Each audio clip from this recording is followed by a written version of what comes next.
Assalamu alaikum. Good evening. I'm not going to be long because everything has been said already. Only one thing I will share with you is the secret side of my life, because most of the people don't know this, that my major is communication. Yes. And I used to practice the journalism in Saudi Arabia, talking about the issues back home in Africa and the continent, because we love Africa so much. So, thank you so much for this award. This is for the community, because whatever I'm doing, it's just like I'm a mission. I came here for something. I came to the United States just for my degree in communication. How? Because I used to practice journalism back in Saudi Arabia. And one of my mentors told me that since you're good with languages, go to the United States, I think, to learn more and more about communication, and you will benefit from that. That's the reason I came. But instead of going to school, I found myself in this position Imam Konate. Okay. It's the destiny. Imam Konate. The reason why I'm Imam today, because when I came, my people, Africans, really need help. We didn't know what to do. First of all, there was a lack of language. We didn't know anything about the system because we're new here in America. And most of us from French-speaking countries, right? And Muslims, as a Muslims, we used to go to Malcolm Shabazz, Mass, 113, Mass of Islamic Brotherhood, but the services was in English and Arabic. So we came together with the idea to establish our own houses of worship. Today in Harlem, we have almost 12 mosques for African community and 40-something in the Bronx. Also in Staten Island, Brooklyn, everywhere. That's the reason we established. We came up with the idea to establish the Council of African Imams, because not only between Christians and Muslims, we need to come together. Even as Muslims within the community itself, we need to come together. That's the reason we established the Council of African Imams, and I was behind this idea, and I was the founder. And today, we have almost 75 imams, members of the council. Thank you so much for this. Whatever we can do, we inshallah, you can count on us. My major is communication, now you know.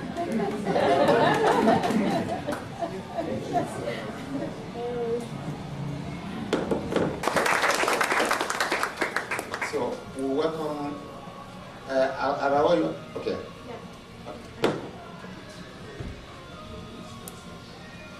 For my English, and I have made some notes because English is not my native language, and I am sorry. Dear colleagues and friends, I am honored to be here, and I am grateful to you, CMPI, and Dr. Uchenov for the opportunity to be present among you.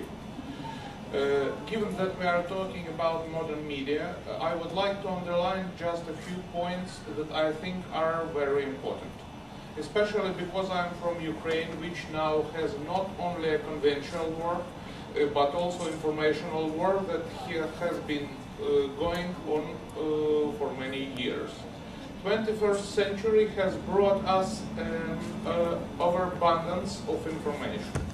Every day we get more information than people were getting for years and decades just a few centuries ago. There are TV, radio, advertising, other media, and internet in every phone and in every cell and computer, social networks, and access to communication at any corner of the world. Naturally, there were those who decided to take an advantage of this. And today we are having an unusual experience. Our experience in informational aggression, informational expansion, informational occupation. Today we must admit a fact: informational warfare and informational hostilities are more efficient, cheaper, and faster than the hot war. Moreover, at the moment, the mankind has not yet developed a system to prevent targeted information war. And I am convinced that this should be today one of the main tasks of the world media. First systematic experiments of informational warfare appeared in the mid-19th century during the Crimean War. At that moment, it was not widespread. The Cold War ended with the collapse of the Soviet Union, brought us many examples and experiments in state propaganda, which of course is also a part of the information war. But it could not be called a war in today's current understanding. The most accurate example of system informational aggression was 1,000 hills free radio and television in Rwanda. The year of the radio broadcasting led to the genocide of at least 50,000 people. This is proven in court, and the employees of this radio were sentenced to different jail terms. Russia began to conduct systematic and thoughtful informational war against my country about 20 years ago. It was about the same time when the Rwanda capital, Kigali, began to broadcast 1,000 hills free radio and television. Russia has considered the mistake of their African colleagues and developed their experience. Today, you can often find a comparison of current Russia media person with propaganda minister of Nazi Germany, Joseph Goebbels, of the chief editor of the newspaper Der Stürmer, Julius Streicher, who were executed by the verdict of the Nuremberg Tribunal.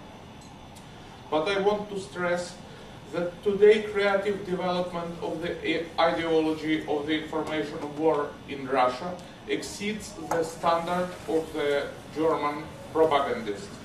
First of all, because in Germany in 30s and 40s of the last century, there was some level of true facts, which sometimes was diluted by lie. Today's Russian propaganda is a lie in a clean, refined form. The result of this 20 years activity, we can see more than 80% of Russia's citizens support the illegal or even criminal actions of their president. And some of them even take arms and go to the Ukraine as the volunteers on the side of the bandits in the war. As I said, one of the first signs of informational warfare appeared in the mid-19th century during the Crimean War. It is interesting that the highest point of the strategy and facts of contemporary informational warfare was also reached in the time of the current Crimean occupation.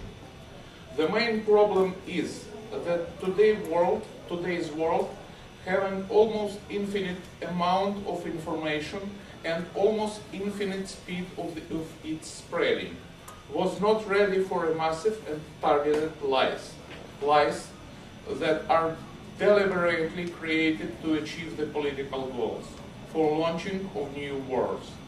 This is what is called informational warfare, which is now being waged against Israel and East Timor, against Georgia and Hong Kong, Kosovo, and finally against a huge country in the center of Europe, my homeland, Ukraine.